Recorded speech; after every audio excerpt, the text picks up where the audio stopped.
the range of human hearing. Here it is, at 1/3 of its original speed.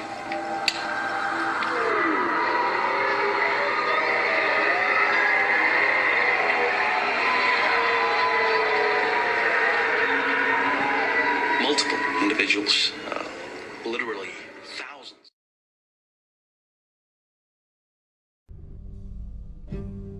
Why are we so different from other terrestrial animals?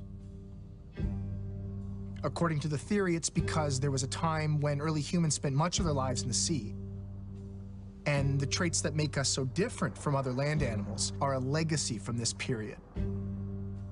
We can control our breathing like marine mammals and hold our breath longer than any other land animal.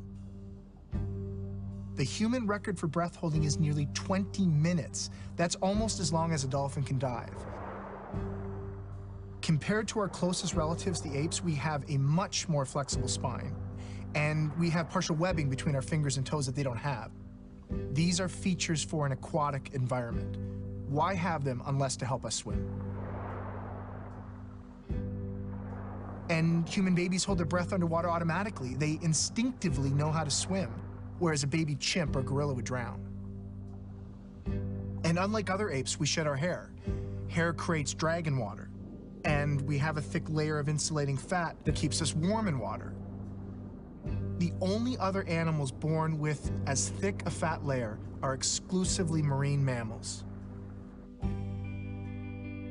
Some humans are so well adapted for life underwater that they still hunt at the bottom of the sea, walking across the ocean floor.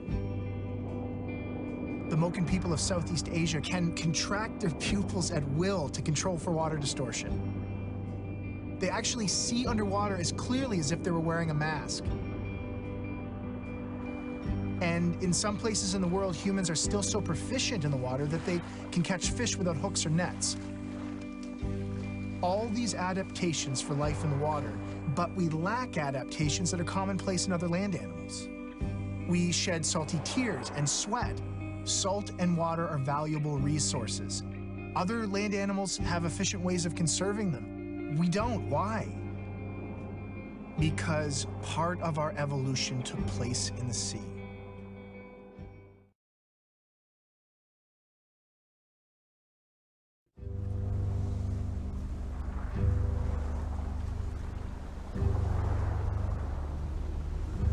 Some scientists believe our ancestors left the forest for the sea.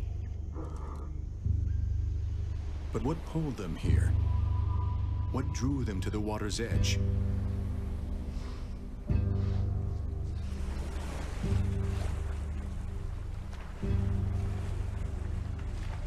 It was food.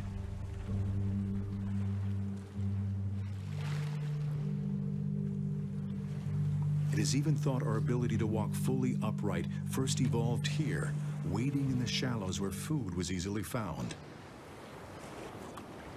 We were beginning to change, and so was the environment.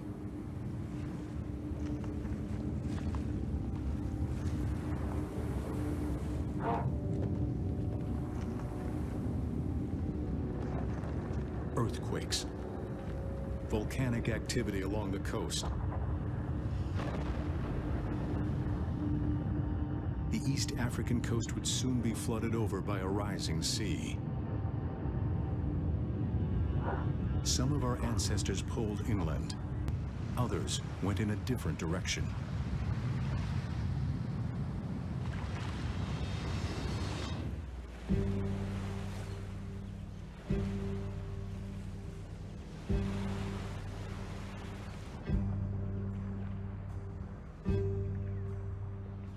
If our distant ancestors spent time living in the sea, is it possible that one group split off from the rest?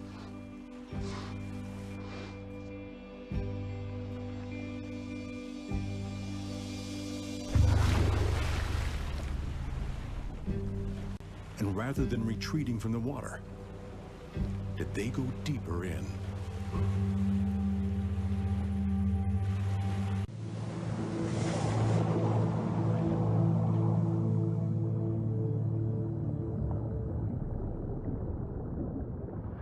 A million years after entering the sea, the aquatic apes would now be better adapted to their new world.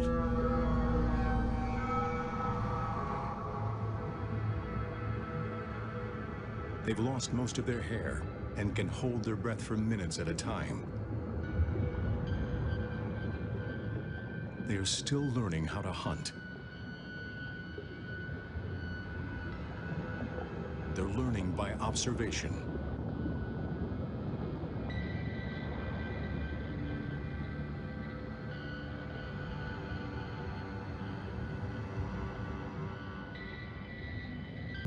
For now, the aquatic apes must hide.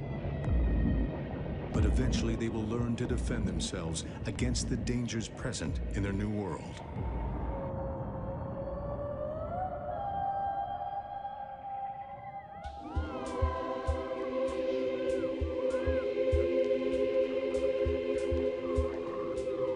A creature that once hid in shadows now swims in open sea.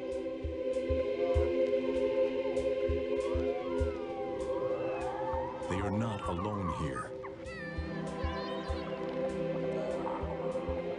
They are bonded with another intelligent being. It is a bond of friendship. For now, they play together. In time, they will hunt together.